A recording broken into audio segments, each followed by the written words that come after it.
ஒரு கொலைய பத்தி துப்பு தொலைக்கிறதுங்கிறது புதிர் பாதையில போற மாதிரி. புதிர் பாதைனா மேஸ், லாபிரிந்த். புதிர் பாதையில போறது எப்பவுமே சுவாரஸ்யமானதுதான். ஆனா கடைசி இடத்த ரீச் பண்றதுக்கான க்ளூ நமக்கு அப்பப்போ கிடைச்சுக்கிட்டே இருக்கணும். இல்லனா இது சரியான பாதையா இருக்கும்னு நினைச்சு போவோம், கடைசியில அது முட்டு சந்தா இருக்கும்.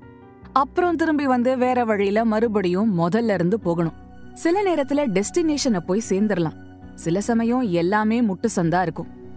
இதுக்கே கண்விழியெல்லாம் பிதுங்கி போயிடுறதுக்கு வாய்ப்பு இருக்குங்கிறப்போ ஒரு புதிருக்கு வெட தேடி போய் அங்க பதில் கிடைக்கிறதுக்கு பதிலா இன்னொரு புதிர் காத்துட்டு இருந்துச்சுன்னா தலை சுத்திடாது? இந்த வழக்கு அப்படியானதுதான். மேல இருந்து கழுகு பார்வையில பாக்குறப்போ இதுதான் டெஸ்டினேஷன்னு நல்லா தெரியுது. ஆனா அங்க போய் சேரறதுங்கிறது அவ்வளோ ஈஸி இல்ல. புதிர் பாதையில போறவங்க புத்திசாலினா அந்த பாதைய உருவாக்குனவங்க அதை விட புத்திசாலியா இருக்க மாட்டாங்களா? இங்க கேள்வியும் தெரியும், பதிலும் தெரியும். ஆனா அந்த பதிலுக்கான வழி? ஹியூமன் போடியமுடன் இணைந்து எம்டிஆர் ரெஸ்டாரண்ட்ஸ் மற்றும் மையா பப்ளிஷிங் வழங்கும் section 302, a Tamil true crime podcast, case 17, Gary Mekalo and Lena Chapin murder case, episode 1, பனிக்கட்டிக்குள் உறைந்திருக்கும் எரிமலை. பா வெங்கடேசனோட ராஜன் மகள் அப்படிங்கிற தொகுப்புல 4 குறுநாவல்கள் உண்டு. அதுல மழையின் குரல் தனிமை அப்படிங்கிற முதல் கதை இப்படி ஆரம்பிக்கும். மழை வீட்டின் முன் வண்டிகள் நின்றதும் பரமசிவம் பிள்ளையும் சிந்தாமணியும் அவரவர் காலங்களிலிருந்து தனித்தனியே வெளிப்பட்டு கீழிறங்கினார்கள். சொல்லி வைத்தாற் போல மழையும் வந்துவிட்டிருந்தது. அவர்களை அங்கே கொண்டு வந்துவிட்ட கூண்டு வண்டிகள் பார்வையிலிருந்து நகர்ந்த போது மண் சாலையின் எதிர்ப்புறத்திலிருந்து அதன் முழு ஆகிருதியையும் அறிவித்தபடி அவர்கள் முன் திடீரென்று எழுந்தது. இப்படியே கதை போகும். கதையோட வரிய கவனிச்சிங்களா? மழை வீட்டின் முன் வண்டிகள் நின்றதும் பரமசிவம் பிள்ளையும் சிந்தாமணியும் அவரவர் காலங்களிலிருந்து தனித்தனியே வெளிப்பட்டு கீழிறங்கினார்கள். ஒரே இடத்துக்கு 2 பேர் வராங்க. அதாவது மழை வீட்டை பாக்குறதுக்கு பரமசிவம் பிள்ளையும் சிந்தாமணியும் வராங்க. ஆனா 2 பேரும் வேற வேற காலத்தை சேர்ந்தவங்க. 2 காலத்துல இருந்து ஒரு இடத்த பார்த்துட்டு இருப்பாங்க. காதலிக்கிறவங்களோட பிரபஞ்சம் நின்னுடும்னு சொல்வாங்கல்ல, அத சுவாரஸ்யமா விவரிக்கிற கதை இது. இந்த கதையில காலம் உறைஞ்சு போயிருக்கும். எல்லாருக்கும் இல்ல, காதல்ல விழுந்த சாரங்கனுக்கு மட்டும். கடைசியா அவனோட காதலிய எப்ப பார்த்தானோ அதோட அவனோட காலம் நின்னுடும். வயசு குறையாம அதே இளமையோட அப்படியே இருப்பான். அபாரமான கற்பனை இல்லையா? கண்டிப்பா இந்த கதைய தேடி படிங்க. இந்த கதை மாதிரி இந்த வழக்குலயும் லீனாவை தேடி ஒரே நேரத்துல 2 பேர் வந்தாங்க. ஒரே காலத்துலதான், ஆனா சம்பந்தமே இல்லாத வேற வேற இடத்துல இருந்து. லேனாவுக்கு 3 வயசுல ஒரு பையன் இருக்கான். பேரு கால்டர். இப்போ அவங்க 2 பேரும் ஜேசன் கூட சேர்ந்து ஒரு அபார்ட்மெண்ட் வீட்ல ஒன்னா இருக்காங்க. தங்கச்சிய பார்த்து நாளாச்சேன்னு லேனாவோட அக்கா பிராண்டி பீட்டர்சன் 2006 பிப்ரவரி மாசத்துல ஒரு நாள் அந்த அபார்ட்மெண்ட்டுக்கு வந்தா. முன்கூட்டியே தகவல் எதுவும் சொல்லாம ரகசியமா வந்தா. தங்கச்சிக்கு சர்ப்ரைஸ் கொடுக்கலாம்னு. டோஸ்டட் ராவியோலினா லேனாவுக்கு ரொம்ப பிடிக்கும். அதனால அத ஸ்பெஷலா பிராண்டி பீட்டர்சன்னே செஞ்சு ஆசையா எடுத்துட்டு வந்தா. அபார்ட்மெண்ட் கதவை தட்டினா எப்பவும் லேனா தான் திறப்பா. பிராண்டி இப்ப கதவை தட்டிட்டு ஓரமா போய் ஒழிஞ்சுக்கிட்டா. லேனா கதவை திறந்ததும் பே அப்படின்னு கத்தி பயமுறுத்தலான்னு சின்ன குழந்தை மாதிரி ஆசைப்பட்டா. கதவை திறக்கிறதுக்கு ரொம்ப நேரம் ஆச்சு. கொஞ்ச நேரம் வெயிட் பண்ணிட்டு மறுபடியும் தட்டலாம்னு கிட்ட போறப்போ லேனா வர மாதிரி இருந்துச்சு. பிராண்டி ரெடியானா. கதவை திறக்கவும் பேன்னு கத்திக்கிட்டே சர்ப்ரைஸ் அப்படின்னு சொல்ல வந்தவ அத பாதியிலேயே விழுங்குற மாதிரி ஆயிடுச்சு. சார் மட்டும்தான் வெளியில வந்துச்சு. கதவை திறந்தது ஜேசன். ஓ, ஹலோ ஜேசன். Hi brandy. நலம் விசாரிக்க கூட பிராண்டிக்கு பொறுமை இல்ல. லீனா இல்ல? ஜேசன் அமைதியா இருந்தான். கம் இன், வீட்டுக்குள்ள வச்சு பேசலாம் அப்படின்னு சொன்னான். அவன் சொன்னதை பார்த்ததுமே பிராண்டிக்கு என்னவோ போல ஆயிடுச்சு. ஏதோ பிரச்சனைன்னு புரிஞ்சுது. என்னாச்சு ஜேசன்? எங்க அவ? பிராண்டி, உங்களுக்கு விஷயம் தெரியாதா? வேற ஒருத்தன் கூட அவளுக்கு ரிலேஷன்ஷிப் இருந்திருக்கு. அவனோட அவ ஃப்ளாரிடா போயிட்டா. என்ன? எப்போ? என்கிட்ட சொல்லாம போற அளவுக்கு அப்படின்னு நடந்துச்சு? அவளுக்கு அப்படி யாரும் இருந்திருந்தா என்கிட்ட சொல்லாம இருந்திருக்க மாட்டாளே. என்ன, நான் ஏதோ பொய் சொல்ற மாதிரி கேக்குறீங்க? எனக்கு எதுவும் தெரியாது. பிராண்டி, உங்க அம்மா தான் சொன்னாங்க. அம்மான்னு சொன்னதை கேட்டதும் பிராண்டிக்கு ஒரு நிமிஷம் இதயமே நின்னுடுச்சு. அவ தலைக்குள்ள என்னென்னவோ ஓட ஆரம்பிச்சுது. அந்த சமயத்துல வெளியில கதவை தட்டுற சத்தம் கேட்டுச்சு. பிராண்டி அவளே கதவை திறக்கறேன்னு சொல்லிட்டு வந்தா. கதவை திறக்கவும் வெளியில நின்னுட்டு இருந்தவரு, நீங்க லீனாவா அப்படின்னு கேட்டாரு. இல்ல, நான் அவளோட அக்கா. நீங்க? கோர்ட்ல இருந்து சம்மன் அனுப்பியிருக்காங்க. லீனா கிட்ட தான் கொடுக்கணும். பிராண்டிக்கு அது எதுக்காக வந்திருக்கும்னு புரிஞ்சுது. லீனாக்கு மட்டும்தான் சம்மன் வந்திருக்கா அப்படின்னு கேட்டா. அந்த கேள்விக்கு ஏற்கனவே பதில் தெரிஞ்ச மாதிரி. இல்ல, சாண்டி, கிறிஸ் கிளாம்ப், லீனா 3 பேருக்கும் வந்திருக்கு. சாண்டி என்னோட அம்மாதான். அவங்கள பாக்குறப்போ லேனா பத்தி விசாரிங்க அப்படின்னு சொல்லிட்டு அவரை அனுப்பி வச்சுட்டு லேனாவோட ரூமுக்கு போய் செக் பண்ணா. லேனாவோட ட்ரெஸ் எல்லாம் அப்படியே இருந்துச்சு. அவ எதையும் எடுத்துட்டு போயிருக்கல. லேனாக்கு போட்டோ எடுக்கிறதுனா அவ்ளோ பிடிக்கும். எல்லா மொமெண்ட்ஸையும் போட்டோ எடுத்து வச்சுப்பா. அந்த ஆல்பம் எல்லாமும் அவ ரூம்ல அப்படியே இருந்துச்சு. போதா குறைக்கு லேனாவோட பையன் கால்டரை கூட அம்மா கிட்ட விட்டுட்டு போயிட்டதா ஜேசன் சொன்னான். இத கேட்டதும் பிராண்டிக்கு இன்னொரு தடவை இதயம் நின்னுடுச்சு. லேனா மூச்சு கூட விடாம இருந்துருவா. கால்டர் இல்லாம ஒரு நிமிஷம் கூட இருக்க மாட்டா. எல்லாத்துக்கும் அம்மாதான் காரணமா இருக்கணும் அப்படின்னு அவளுக்குள்ளேயே முணுமுணுத்தா. அப்புறம் தொண்டை கிழியற மாதிரி சத்தமா கத்துனா. அம்மா, லேனாக்கு மட்டும் ஏதாச்சும் ஆச்சு, உன்னை சும்மா விட மாட்டேன். ஒரு வீட்ல ஒரே ஒரு பெண் குழந்தை இருந்தா போதும். அந்த வீட்டை அழகா மாத்துறதுக்கு வேற எதுவுமே வேண்டாம். சாண்டிக்கு 1 இல்ல 2 இல்ல 6 பெண் குழந்தைங்க பிறந்தாங்க. Brandy, Lena, Robin, John, Rachel, Rosie. Lena வீட்டுக்கு 2வதா பிறந்தாலும் அவ தான் மொத பொண்ணு மாதிரி, மூத்த அக்கா மாதிரி நடந்துப்பா. அம்மாவோட ஒட்டிக்கிட்டே இருப்பா. அந்த வீட்டுக்கு 2வது அம்மா லீனா தான். பப்ளியான பொண்ணு லீனா. எப்பவும் அவ முகத்துல சந்தோஷம் இருக்கும். அவகிட்ட உற்சாகம் பொங்கி வழியும். பாசிட்டிவான பொண்ணு. படபடபடபடன்னு வேகமா பேசுவா. புதுசா அவகிட்ட பேசுறவங்களுக்கு அவ என்ன சொல்றான்னே புரியாது. கொஞ்சம் மெதுவா பேசு லீனா அப்படின்னு கெஞ்சுவாங்க. அதுக்கப்புறமும் அவ அப்படிதான் பேசுவா. அவளுக்கு மெதுவா பேச வராது. அவ வளர்ந்த அப்புறமும் இந்த சுபாவம் மாறல. அவ மட்டும் தமிழ்நாட்டில் பிறந்திருந்தான்னா ஏதாச்சும் ரேடியோல ஆர்ஜேவா மாத்திருப்பாங்க. மனசுல ஒன்று வச்சுட்டு வெளியில ஒன்று பேசுற வழக்கமும் அவகிட்ட கிடையாது. அவ மனசுல என்ன நினைச்சிட்டு இருப்பாளோன்னு நம்ம கவலைலாம் பட தேவையில்லை. எல்லாமே வெளியில வந்து விழுந்துரும். அப்படி ஒரு கேரக்டர். வீட்டில் எல்லாருக்குமே லீனாவை பிடிக்கும்.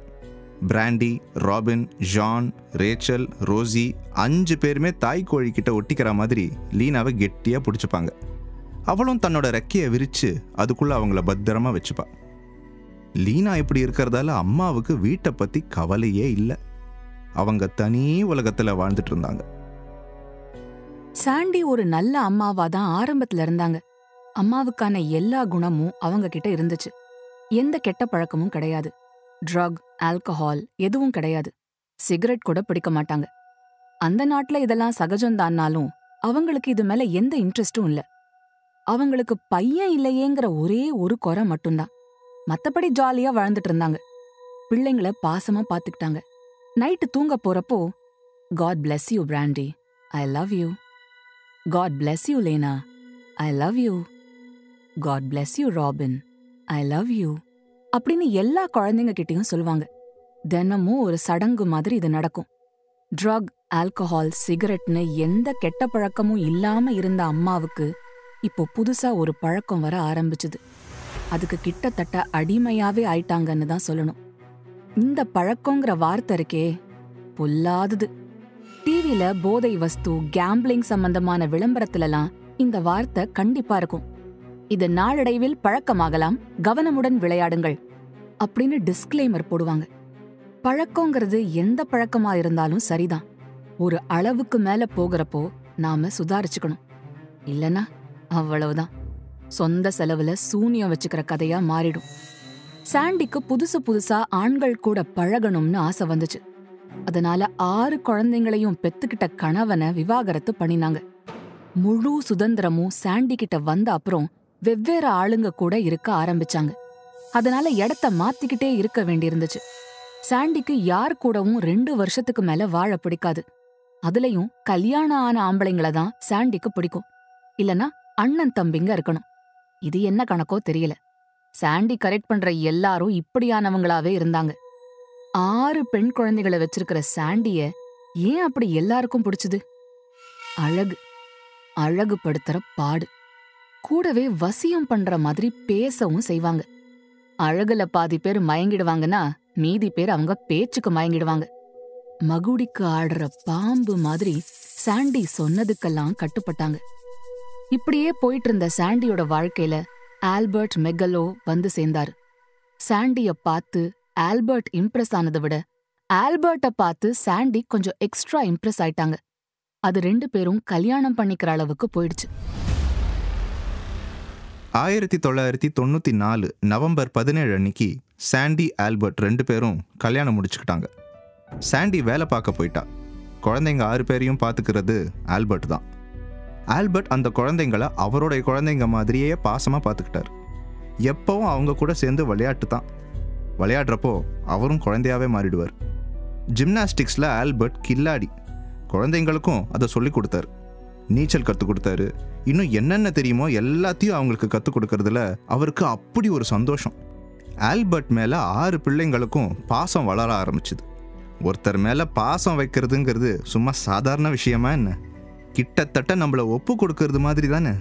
அந்த அழகான உறவு வேர் விடுறதுக்குள்ள சாண்டிக்கு ஆல்பர்ட் சலிச்சு போக ஆரம்பிச்சார். 2 வருஷம் கூட முழுசா ஆல்பர்ட் கூட வாழலை. அதுக்குள்ள ஆல்பர்ட்டோட தம்பி கேரி மெகலோ மேலே சாண்டிக்கு லவ் வர ஆரம்பிச்சுது. இதை ஆல்பர்ட்னால தாங்கிக்க முடியல. கேரினால சாண்டியை விட முடியல. சாண்டி கிட்ட மயங்கி கிடந்தாரு கேரி. அண்ணன் எவ்வளவு சொல்லியும் தம்பி கேட்குற மனநிலையில இல்லை. அண்ணன் தம்பிங்க 2 பேருக்கும் பேச்சு முத்தி கைகலப்பாயிருச்சு. கட்டி பிடிச்சி உருண்டுட்டு இருந்தாங்க. ஆல்பர்ட் கொஞ்சம் போஷாக்கான ஆள். கேரியால் சமாளிக்க முடியல. அந்த சண்டையை பார்த்துட்டு இருந்த சாண்டி பின்னாடி வந்து ஆல்பர்ட் தலையில ஓங்கி அடிச்சாங்க. தொடர்ந்து அடி விழுந்துட்டே இருந்துச்சு. ஆல்பர்ட்டுக்கு மூச்சு முட்டுற மாதிரி ஆயிடுச்சு. சாண்டி அடிக்கிறத பார்த்து கேரிக்கே ஒரு நிமிஷம் பக்குன்னு ஆயிடுச்சு. இருந்தாலும் நம்மளுக்காக இப்படி சண்டை போடுறாளேன்னு அப்பாவியா நினைச்சாரு. அப்போ கேரியை பார்த்து ஆல்பர்ட் சொன்னார், கேரி, இவ வேண்டாம், உனக்கும் வேண்டாம், எனக்கும் வேண்டாம், விட்டுருவோம். இவ பிரச்சனை தான். இன்னைக்கு இல்லைனாலும் என்னைக்காச்சும் ஒரு நாள் நம்ம கழுத்தை அறுத்துருவா. இவளுக்கு பாசம் காதல் ஒன்றும் கிடையாது. நம்மளை யூஸ் பண்ணிட்டு தூக்கி போட்டு போயிட்டே இருப்பா. வேண்டாம் கேரி. கேரிக்கு எதுவுமே தலைக்கு ஏறல. அவர் காதல்ல விழுந்திருந்தார். காதல்ல விழுந்தவங்களுக்கு காதலை தவிர வேற எதுவுமே தெரியாதே. சாண்டி 1996 மே 22 அன்னைக்கு ஆல்பர்ட்டை விட்டு பிரியற முடிவெடுத்தாங்க. அதிலிருந்து 6 மாதம் கழிச்சு 96 டிசம்பர் 21 அன்னைக்கு கேரிக்கும் சாண்டிக்கும் கல்யாணம் ஆச்சு. அது கேரி வாழ்க்கைன்ற வீட்டில் யமன் காலிங் பெல் அடிச்ச நாள். 6 குழந்தைங்களுக்கும் அப்பாவா ஆல்பர்ட்டுக்கும் கேரிக்கும் நிறைய வித்தியாசம். விளையாட்டு, ஸ்விம்மிங், ஜிம்னாஸ்டிக்ஸ், ஃபன், இப்படி ஆல்பர்ட் இருந்தார்னா கேரிக்கு வேலை வேலை வேலை தான். குழந்தைங்க எல்லாத்தையும் அவர் செய்யற வேலைய செய்ய சொன்னாரு. பொன் குழந்தைங்களாச்சே, ஏதாச்சும் சின்ன வேலையா கொடுப்போம்னுலாம் கிடையாது. கொடூரமான வேலைகளெல்லாம் கொடுக்க ஆரம்பிச்சாரு. மரத்தை வெட்டுறதுதான் வேலை. அப்புறம் பண்ணையில இருந்த ஆடு மாடுங்களை மேய்க்கணும். கோழி மேய்க்கிற வேலையும் உண்டு. மாடுகள்கிட்ட இருந்து நேரத்துக்கு பால் கறக்கணும். கோழி போடுற முட்டைங்களை ஒண்ணு விடாம பொறுக்கணும். பண்ணைய சுத்தமா வச்சுக்கணும். இப்படி கண்டிஷன் நாளுக்கு நாள் கூடிட்டே இருந்துச்சு. எல்லாத்தையும் மீறி குழந்தைங்களுக்கு என்ன பிடிச்சிருந்துச்சுன்னா, வேலை முடிஞ்சதுக்கு அப்புறம் எல்லாருக்கும் ஐஸ்கிரீம் கிடைக்கும். தினமும் ஐஸ்கிரீம் உண்டு. ஐஸ்கிரீமுக்காக இல்ல, அவங்களுக்கு கேரியையும் பிடிச்சது. நிறைய வேலை வாங்கி கஷ்டப்படுத்தினாலும் கேரிய பிடிச்சது. கேரிக்கும் குழந்தைங்களை பிடிச்சது. எப்பவும் எதுக்காகவும் யாரையும் டிபெண்ட் பண்ணி வாழக்கூடாது அப்படின்னு அக்கறையா சொல்வாரு. அதுக்காக தான் இந்த வேலையெல்லாம். குழந்தைங்க அவர் ஏதோ தங்களை வேலை வாங்கறதா தான் நினைச்சாங்க. ஆனா அவரு அவங்கள ட்ரெயின் பண்றதா நினைச்சாரு. ஆனா கேரியோட இந்த குணத்தை ரசிச்சாங்க, அவரை மதிச்சாங்க. ஒரு இடத்துல வளர்ந்துட்டு இருந்த செடிகளை பிடுங்கி எடுத்துட்டு வந்து வேற இடத்துல நட்டு வச்சு இப்போதான் வளர ஆரம்பிச்சுது. அதுக்குள்ள சாண்டிக்கு பொறுக்கல. பழைய குருடி கதவை தொரடிங்கிற கதையா சாண்டி மறுபடியும் குட்டைய குழப்ப ஆரம்பிச்சாங்க. சாண்டி கிட்ட ஒரு பேட்டர்ன் இருந்துச்சு. ஒருத்தரோட கொஞ்ச காலம் இருக்கிறது. ஒரு 2 வருஷம்னு வச்சுக்கலாம். அதிகபட்சம் 2 வருஷம்தான். அதுக்கப்புறம் போர் அடிச்சிடும். போர் அடிச்சதும் அடுத்த ஆளு. அதே மாதிரி கல்யாணம் ஆன ஆளு இல்லனா அண்ணன் தம்பிங்க இருக்கிற ஆளு. இவங்க மேலதான் சாண்டிக்கு கண்ணு. இந்த பேட்டர்ன் மாறவே இல்ல.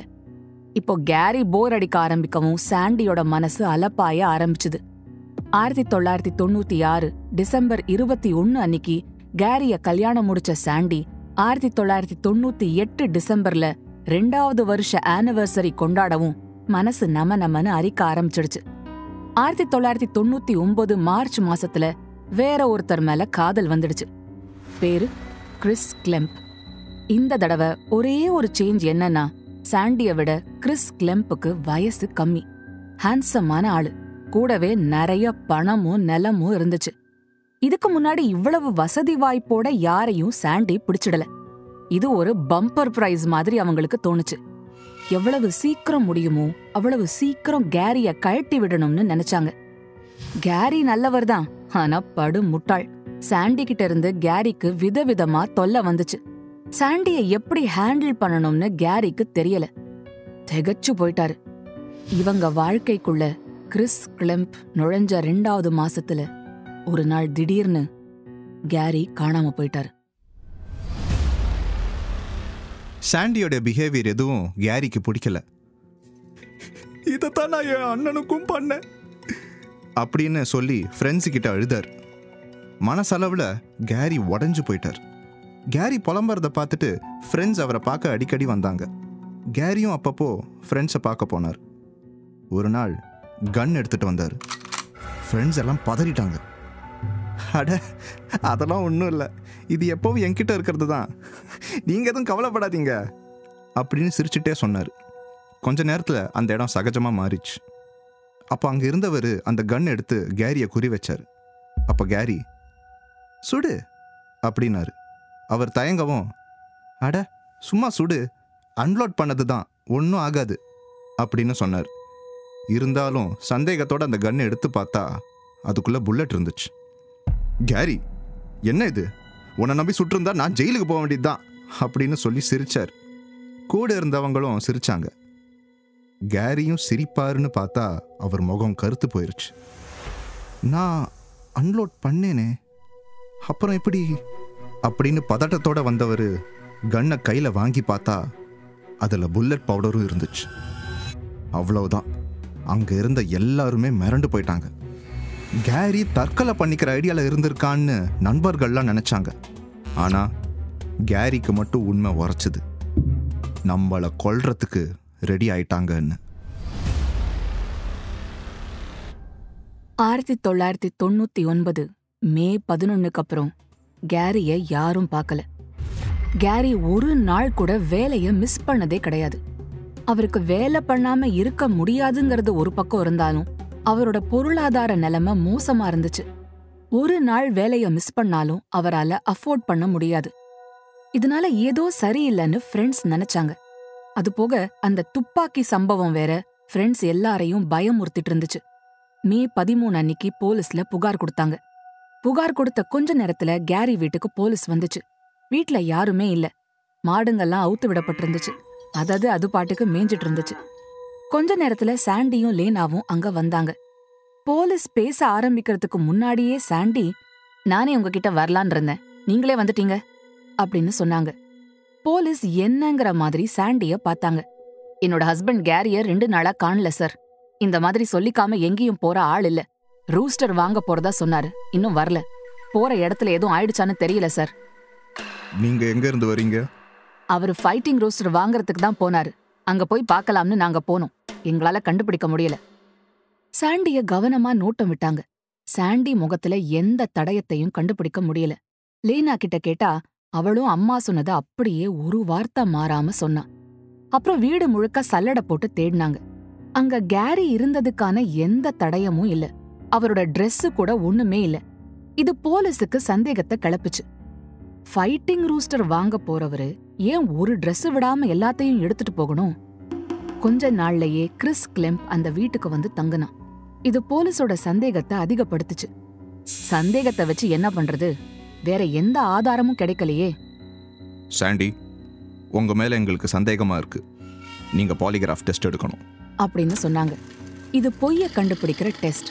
Heart rate, blood pressure, respiration, skin conductivity இதையெல்லாம் மெஷர் பண்ணி உண்மையை சொல்றாங்களா பொய் சொல்றாங்களான்னு கண்டுபிடிக்கிற டெஸ்ட். ஆருஷி தல்வார் கேஸ்ல இந்த டெஸ்டுக்கு முக்கியமான ரோல் இருந்துச்சே, ஞாபகம் இருக்கா? அதே டெஸ்ட தான் இப்போ சாண்டிய எடுக்க சொன்னாங்க. ஆனா போலீஸோட கண்ணை பார்த்து முகத்துக்கு நேரா கொஞ்சம் கூட பயமே இல்லாம சாண்டி சொன்னதை கேட்டு போலீஸ் திகைச்சு போயிட்டாங்க. முதல்ல டெட் பாடியை கண்டுபிடிங்க, அப்புறம் பாலிகிராஃப் டெஸ்ட பத்தி பேசலாம்.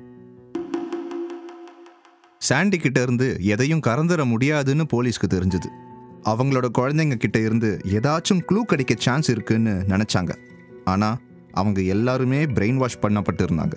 அதுல முக்கியமான ரோல் எடுத்தது லீனா. அவ அக்கா கிட்டையும் தங்கச்சிக்க கிட்டையும் கண்டிப்போட பேசினா. அவ என்ன சொல்றாளோ அதைத்தான் போலீஸ் கிட்ட சொல்லணும்னு சொன்னா. மற்றபடி வாயை மூடிட்டு இருக்கணும்னு கட்டளை போட்டா. அதுக்கு கட்டுப்பட்டு எல்லாரும் இருந்தாங்க.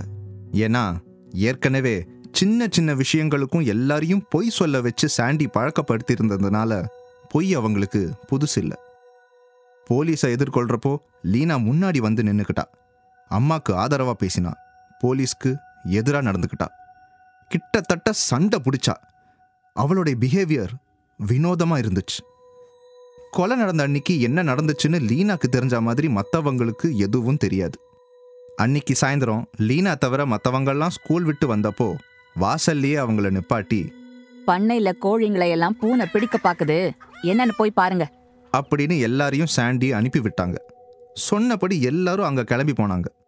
அம்மா சொல்ற வரைக்கும் அங்கேயே இருந்து வேலையை பார்க்கணும்னு சொன்னதால எல்லாரும் அங்கேயே இருந்தாங்க. தினமும் பால் கறக்கிற வேலையை பார்த்தது பிராண்டி. அதை செய்யலாம்னு நினைச்சா. அதுக்கு வேண்டிய பாத்திரங்கள்லாம் எடுத்துக்கிறதுக்காக அவ வீட்டுக்குள்ள வந்தா. அப்போ சாண்டி தரையை அழுத்தி தொடச்சிட்டு இருந்தாங்க. அவங்க போனிடெயில் போட்டிருந்தது பிராண்டிக்கு வித்தியாசமா இருந்துச்சு. போனிடெயில் போடுற வழக்கம் சாண்டிக்கு கிடையாது. லீனா தவிர மற்ற பிள்ளைங்களுக்கு என்ன நடந்துச்சுன்னு தெரியாதுன்னாலும் அவங்கெல்லாம் ஏதோ வித்தியாசமா உணர்றாங்கன்னு சாண்டிக்கு புரிஞ்சுது. நைட் சமைச்சு முடிச்சுட்டு எல்லாரையும் கிச்சன் டேபிளுக்கு கூப்பிட்டாங்க. எந்த தகவலையும் சொல்லாம போலீஸ் வருவாங்கன்னும் வந்தா என்னென்ன சொல்லணும்னு ஆர்டர் போட்டுட்டு இருந்தாங்க. நான் சொல்றபடி நடந்துக்கிட்டா உங்களுக்கெல்லாம் நல்லது, இல்லனா உங்க அப்பா காணாம போன மாதிரி நீங்க எல்லாரும் காணாம போயிடுவீங்க, புரிஞ்சுதா அப்படின்னு சொன்னாங்க. எவ்வளவு பயமுறுத்த முடியுமோ அவ்வளவு பயமுறுத்தினாங்க. இது அவங்க இதுவரைக்கும் பார்த்துருக்காத அம்மா. நைட் எல்லாரும் தூங்க போன அப்புறமா சாண்டியும் லீனாவும் சேர்ந்து எல்லா கதவையும் ஜன்னலையும் அடைச்சாங்க. ஒரே ஒரு ஜன்னலை மட்டும் அடைக்க மறந்துட்டாங்க.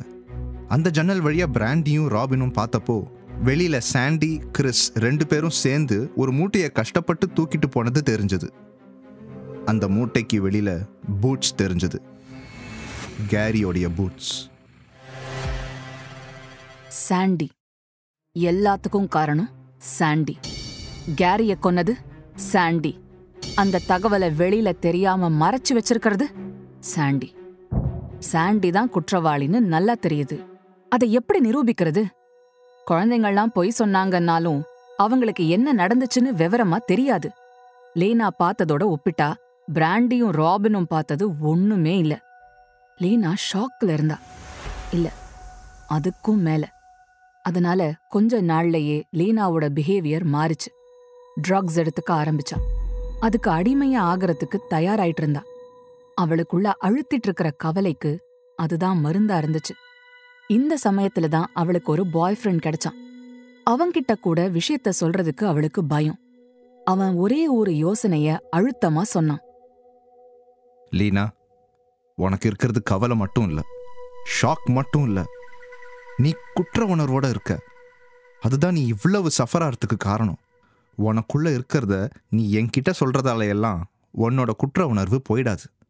உன் குடும்பத்தோட சம்பந்தப்பட்ட யாரோ ஒருத்தர்கிட்ட நீ சொல்லி ஆகணும். அதுதான் உனக்கு விடுதலை. இது லீனாவை தொட்டுச்சு. அவளுக்கு உடனே ஞாபகம் வந்தது ஆல்பர்ட் மெகலோ, அவளோட 2வது அப்பா, கேரியோட அண்ணன். அவரு சென்சிபிளான ஆளு, புரிஞ்சு பாருன்னு லேனா நினைச்சா. நேரா அவர்கிட்ட போனா. அவரை பார்த்ததும் ரொம்ப நேரம் ஏங்கி ஏங்கி அழுதா. அவளை கட்டுப்படுத்திக்கவே அவளால முடியல. அவருக்கு இவ முக்கியமான தகவலை சொல்ல போறான்னு புரிஞ்சுது. அதனால அவர்கிட்ட இருந்த ரெக்கார்டரை லீனாவுக்கு தெரியாம ஆன் பண்ணி வச்சுக்கிட்டாரு. அழுது ஓஞ்ச அப்புறமா அவ பேச ரெடியானா. சொல்லு லீனா, யார் கேரிய கொன்னது? அம்மா. நினைச்சேன், வேற யாரா இருக்க முடியும்? அவதான் காரணமா இருப்பான்னு நினைச்சேன். ஆனா அவளே கொல்ற அளவுக்கு போவான்னு யோசிக்கல. சரி, உனக்கு எப்படி தெரியும்? நான் பார்த்தேன், என் கண்ணால பார்த்தேன். கேரி ஸ்கிராம்பிள்ட் எக் சாப்பிட்டுட்டு இருந்தாரு. கவுச்ல உட்காந்து சாப்பிட்டுட்டு இருந்தாரு. திடீர்னு அங்க அம்மா அங்க வந்து அவர் தலையிலே 2-3 தடவை சுட்டாங்க. அப்படியே போனமாயிட்டாரு அந்த கவுச்லயே. அப்புறம் அவரை ரேப் பண்ணாங்க ஒரு பிளாஸ்டிக் பேக்ல பெட்ரூம் ஃப்ளோர்ல. அவ கோர்வையா சொல்லல, துண்டு துண்டா பேசிட்டு இருந்தா. பெட்ரூம் ஃப்ளோர்லயா? அங்க இழுத்துட்டு வந்துட்டாங்க. எல்லா கதவையும் மூடினாங்க. எல்லாத்தையும் என்ன பெட்ரூம்லயே இருக்க சொன்னாங்க. அவரை பார்க்க வேணான்னு சொன்னாங்க. ஆனா நான் ஏற்கனவே எல்லாத்தையும் பார்த்துட்டேன். அவனை என்ன பண்ணீங்க?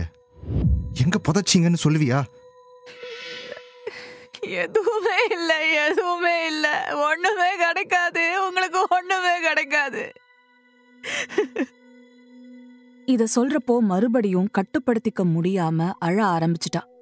அப்படி என்னதான் பண்ணீங்க அப்படின்னு கேட்ட ஆல்பர்ட்டோட மனசுலயும் குப்புன்னு பயம் தொத்திக்க ஆரம்பிச்சுது.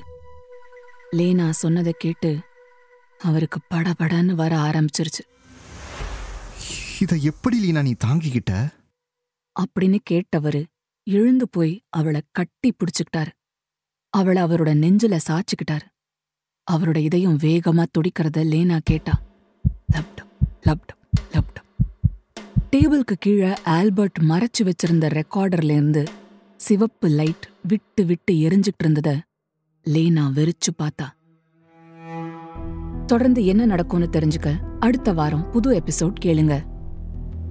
ஹியூமன் போடியமோட இந்த பாட்காஸ்ட் பயணத்துல நீங்களும் ஸ்பான்சரா இணைய தொடர்பு கொள்ள வேண்டிய email ID contact@humanpodium.com. This episode was brought to you by MTR Restaurants. Indulge in the timeless legacy of MTR Restaurants and savor their world-class South Indian vegetarian cuisine, which is a true culinary journey. And Maya Publishing. Turn your literary dreams into reality with Maya Publishing, where your story finds its voice and comes to life in print. Script by Tamil 360 Degree.